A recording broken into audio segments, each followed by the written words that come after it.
আসসালামু আলাইকুম সুপ্রিয় দর্শক, স্বাগত জানাচ্ছি সাংবাদিক বাউল মিয়ার পক্ষ থেকে। আমি এখন দাঁড়িয়ে আছি দেলদার উপজেলার দেউল ইউনিয়নের জুনকাই ব্রাহ্মণখোলা জামালুল কুরআন মাদ্রাসা ও তাকওয়া কোচিং সেন্টারে।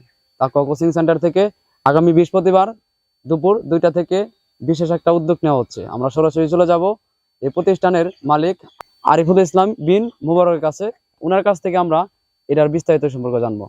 আগামীকালকে বৃহস্পতিবার 8 তারিখ আমরা দুপুর 2টা থেকে গাইনি বিশেষজ্ঞ আসবে। উনি ডাক্তার সিনথিয়া আলী জুই, প্রসূতি ও স্ত্রী রোগ চিকিৎসক এবং surgeon, MBBS, CMU, PGT, gynae and অবস, প্রাক্তন আবাসিক সার্জন, কুমুদিনী হাসপাতাল, মির্জাপুর, টাঙ্গাইল, চেম্বার দলেশ্বরী হাসপাতাল, আকুরটাকুরপাড়া, টাঙ্গাইল। উনি আগামীকাল আসবেন এবং উনার সাথে আসবে ডাক্তার সুরভি বিনতে হামিদ, আর MBBS, DU, CMU, medical officer, Daleshwari হাসপাতাল। আগামীকালকে আপনার কি ধরনের সেবা দিচ্ছেন? আগামীকালকে গাইনি মহিলাদের যত সমস্যা এটা দেখবে, আর জেনারেল যে সমস্যা, জ্বর, ঠান্ডা, কাশি, বাচ্চা বা বয়স্ক সবার জন্য আমরা এই দুপুর 2টা থেকে যতক্ষণ আসবে রুগী, আমরা সবার জন্য সময় দিয়ে যাবো ইনশাল্লাহ। এই আর শিক্ষা প্রতিষ্ঠান। আর আমাদের সমাজের কথা আমাদের সমাজটা অনেক বঞ্চিত একটা সমাজ। এটা চর এলাকার মধ্যে পড়ছে।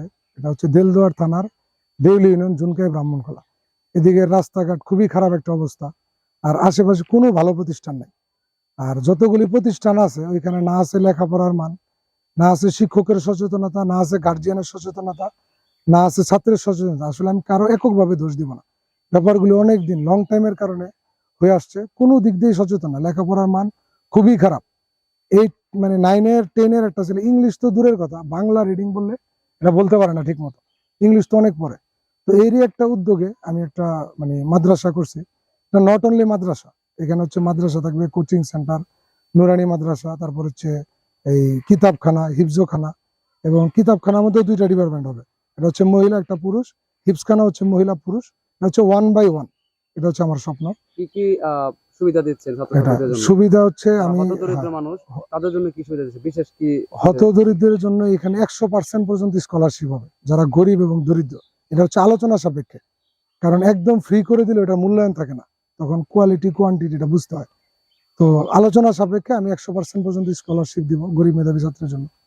এবং আমি ধাপে ধাপে, আমাদের এখানে ফজরের পরে কোরআন শিক্ষক ছাত্রদের জন্য, প্রাইমারি পর্যন্ত মেয়ে, আর ইন্টার পর্যন্ত ছেলে ফজরের পরে। আর 8টা থেকে 2টা পর্যন্ত নুরানি বিভাগ, 2টা থেকে তারপর কোচিং সেন্টার। আবার সন্ধ্যার পরে ওটা তখন বয়স্ক কোরআন শিক্ষা। আর মহিলা কোরআন শিক্ষা এটা এখনো চালু হয়নি, তার কয়েকদিন পরে বাদ ফজর চালু হবে। ওটা আবার মহিলা শিক্ষক দ্বারাই। মেসেজ যে আমাদের গ্রামে যারা প্রতিষ্ঠিত হয়, তারা যে অন্য জেলায়, অন্য থানায়, অন্য বিভাগে যা শ্রম দেয়, তাদের যোগ্যতার অন্য জায়গায় ইউজ করে। তা আমি ব্রন অ্যান্ড বড় আমার ঘরের এখানে বাবা সরকারি জব করতেন। তো ওইখান থেকে লেখাপড়া করে ঢাকা লেখাপড়া করে নরসিংদী কলেজের ছাত্র ছিলাম, ঢাকা এই তানজিমুল উম্মাহ ক্যাডেট মাদ্রাসায় ছিলাম, উত্তরা রেসিডেন্সিয়াল কলেজে ছিলাম, বড় বড় কোম্পানিতে জব করছি। তো আমার মন জানে কেন সবসময় গ্রামের দিকে টানতো, যে আমি গ্রামের জন্য কিছু করব, আমার বাড়ির জন্য, এলাকার মানুষের জন্য কিছু করব। তো এটা আমার ইচ্ছা, এই উদ্যোগেই আমার এই মাদ্রাসাটা করা।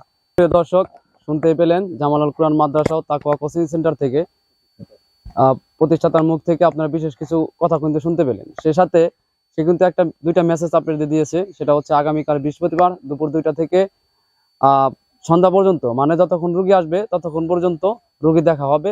মহিলাদের কিন্তু বিশেষ জায়গায় একটা সুবিধা দেওয়া হচ্ছে। এবং সেই সাথে যারা এই জামালুল কুরআন মাদ্রাসা ও তাকওয়া কোচিং সেন্টারে যারা ভর্তি হবেন, যা ভাবছেন যে ভালো প্রতিষ্ঠান পাচ্ছেন না, তারা যদি আপনার ছেলেকে জায়গা ভর্তি করেন, আপনারা ভালো সুবিধা হবেন। এবং সেই সাথে যারা হতদরিদ্র, যারা টাকার অভাবে পড়াশোনা করতে পারতেছেন না, তারা আলোচনা সাপেক্ষে এ জায়গায় কিন্তু 100% স্কলারশিপ পাওয়া পর্যন্ত কিন্তু আছে, সুবিধা আছে। তো সবাইকে এই জামালুল কুরআন মাদ্রাসা ও তাকওয়া কোচিং থেকে শুভেচ্ছা জানাচ্ছি। দেখা হবে অন্য কোনো প্রতিবেদনে।